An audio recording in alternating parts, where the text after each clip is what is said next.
Bismillahirrahmanirrahim.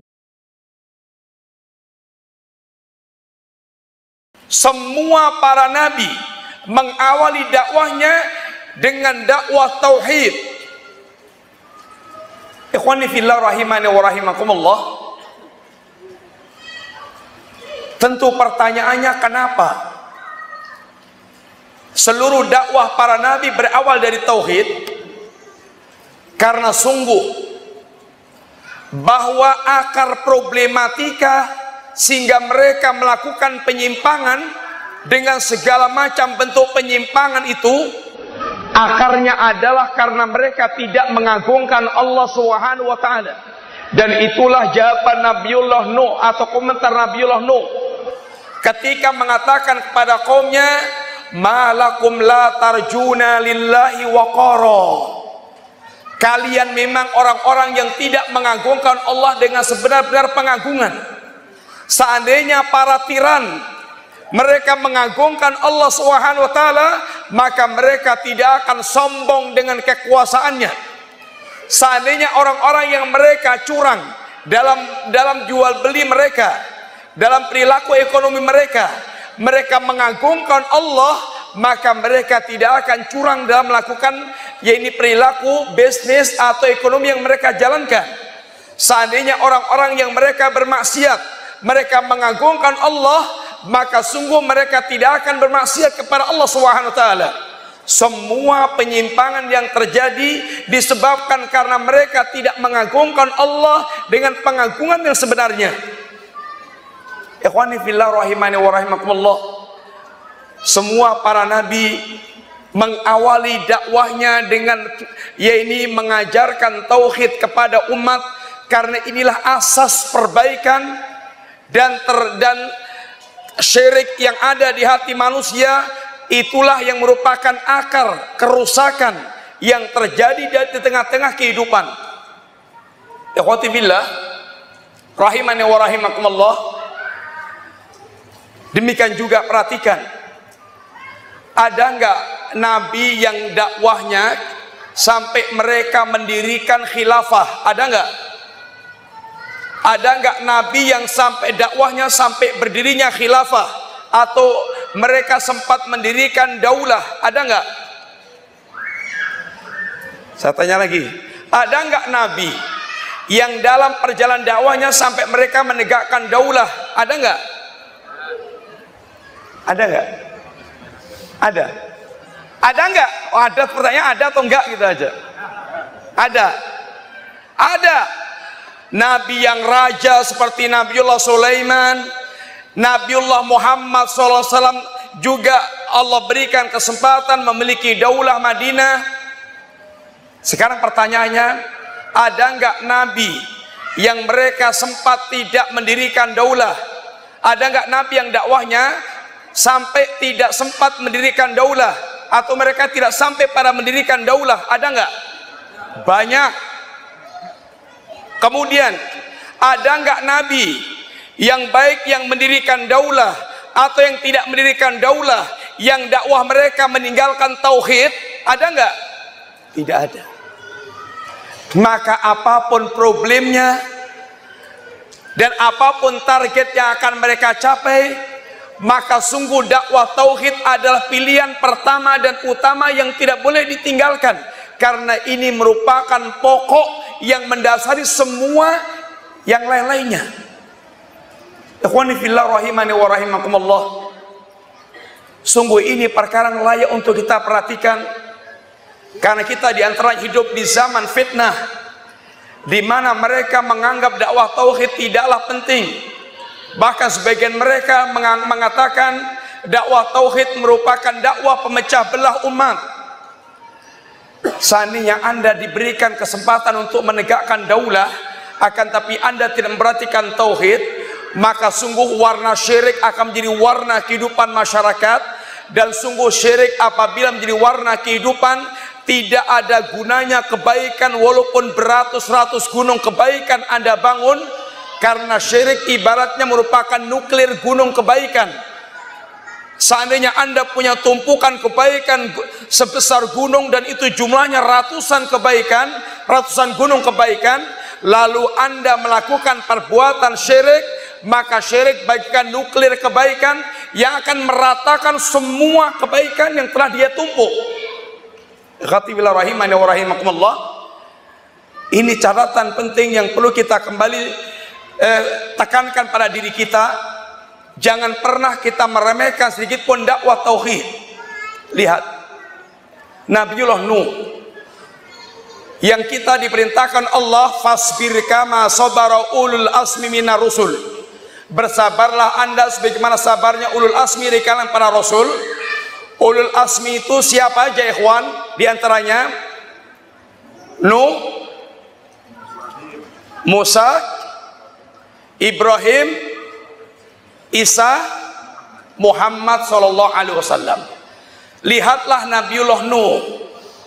Berapa tahun lamanya Nabiullah Nuh berdakwah ikhwan?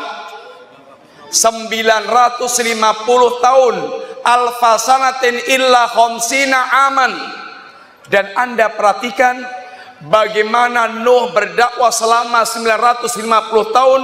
Dakwah utamanya adalah bagaimana mengajak manusia bertauhid, bagaimana mengajak mereka bertakwa kepada Allah, bagaimana mengajak mereka menjadi orang yang taat kepada Rasul dan tidak merubah cara dakwahnya walaupun pengikut tidak bertambah-tambah, bahkan cenderung mereka ini semakin mengingkari dan menjauh dari Nuh. Sebagaimana Allah telah katakan tentang Nuh, dakwah yang dilakukan siang dan malam dengan terang-terangan dan sembunyi-sembunyi. Qala rabbi inni da'autu qaumi lailan wa nahara wa lam yazidhum du'ai illa firara wa inni kullama da'autuhum litaghfira lahum ja'alu asabi'ahum fi adhanihim wa asarru wastakbaru istikbaran. Ikhwati billah, ya Rabb, aku telah berdakwah kepada kaumku siang dan malam, malam dan siang. Aku lakukan semua di antaranya dengan sembunyi-sembunyi, dengan terang-terangan. Dan aku ajak mereka betul-betul agar mereka meminta ampun kepadamu. Akan tapi ternyata dakwah yang aku lakukan tidak membuat mereka kecuali tambah lari. Mereka sumpelkan jari jemari mereka di telinga-telinga mereka. Mereka tutupkan baju mereka di wajah-wajah mereka. Dan mereka menyombongkan diri dengan perilaku mereka. Maka Nabiullah Nuh dengan menghadapi umat yang demikian, Nuh tidak pernah bergeser dari dakwah mengajak mereka kepada tauhid. Nabiullah Ibrahim alaihissalatu wassalam, beliau adalah orang yang telah dipuji Allah dan Allah jadikan sebagai Khalilur Rahman. Bagaimana beliau berdakwah kepada ayahnya sendiri, bagaimana beliau berdakwah kepada sang raja, bagaimana beliau berdakwah kepada masyarakatnya, hingga Nabiullah Ibrahim dieksekusi dengan disiapkan pembakaran yang sangat besar sampai untuk melemparkan Ibrahim dengan manjane, alat lempar dari jarak jauh. Dan Nabiullah Ibrahim alaihissalatu wassalam semuanya mereka lakukan mendapatkan penderitaan demikian semata-mata karena mendakwahkan dakwah tauhid. Nabiullah Musa ketika menghadap Fir'aun, bukan untuk menggulingkan kekuasaan Fir'aun dan bukan untuk merebut kekuasaan Fir'aun, akan tapi Musa datang untuk menunjukkan kepada Rabbul Alamin Allah Subhanahu wa Ta'ala, menuntun Fir'aun agar mereka mengagungkan Allah Subhanahu wa Ta'ala. Dan Nabiullah Muhammad 13 tahun berdakwah di Mekah, tidak ada tema lain kecuali akidah. Ketika Nabiullah Muhammad telah merasa tidak ada pintu lagi di Mekah, beliau pergi ke Taif, menawarkan kalimat yang agung, kalimat la ilaha illallah kepada tokoh per tokoh di Taif, sampai mereka bahkan bersepakat untuk mengusir Nabiullah Muhammad sallallahu alaihi wasallam. Di antara mereka kumpulkan semua penduduk untuk melempar dan mengusir Nabi hingga berdarah-darah. Dan Nabi bersabar, bahkan ditawari oleh malaikat gunung, ya Rasulullah, seandainya engkau mau, aku diperintahkan Allah untuk melakukan apa yang engkau mau, seandainya engkau mau, 2 gunung ini akan aku angkat untuk menghancurkan kaum Taif. Akan tapi lihat apa jawaban Nabi yang mulia, Nabi Rahmah, Rahmatun Muhda. Beliau mengatakan, la, tidak wahai malaikat, bal arju ayuhrijallahu min aslabihim may ya'budullaha wa la yusriku bi syai'an. Tidak wahai malaikat, bahkan aku ingin seandainya keluar nanti dari tulang sulbi mereka orang yang mereka hanya beribadah kepada Allah semata tanpa menyekutukan Allah sama sekali. Ikhwani fillah rahimani wa rahimakumullah, sungguh para nabiullah telah membela mati-matian dakwah tauhid tanpa merubah jalan mereka apapun resiko yang mereka hadapi. Tidakkah kita telah membaca dalam sejarah perjalanan dakwah Nabi kita yang mulia, telah datang tawaran-tawaran yang sangat menggiurkan kepada Nabi, atau intimidasi yang sangat menggetarkan jiwa Nabi. Nah, telah pernah datang tawaran kepada Nabi, ya Muhammad, kalau engkau dengan dakwahmu ingin menjadi orang nomor 1 di negeri ini, akan aku angkat engkau sebagai pemimpin dan kami akan taat semua kepadamu. Ya Muhammad, kalau engkau dengan dakwahmu engkau inginkan harta yang banyak, akan aku kumpulkan sehingga engkau menjadi orang paling kaya di antara kami. Ya Muhammad, seandainya engkau dengan dakwah menginginkan seorang wanita, akan kami pilihkan wanita tercantik di antara kami. Seandainya engkau dengan dakwahmu karena penyakit yang tidak bisa engkau obati, maka akan aku carikan obat dan akan aku biayai semua pengobatan sampai sembuh dari penyakit itu.